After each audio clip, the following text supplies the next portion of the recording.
So you have how many? Over 500,000 Twitter followers? About 565,000, something like that. So how did you build that? You know, if you were to start today, how would you set about building a following on Twitter if you started from zero?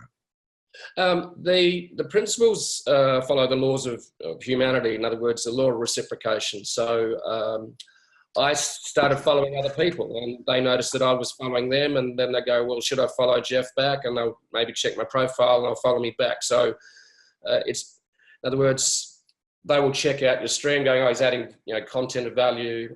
This could be an interesting fellow to follow. So if I follow them, they're going, and that thing is always like someone follows you on Facebook going, well, should I follow them back? And it was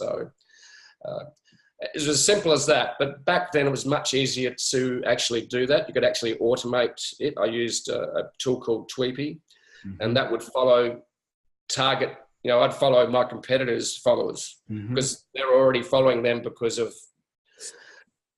and I built an audience by doing that simply, and I did it at scale and automated.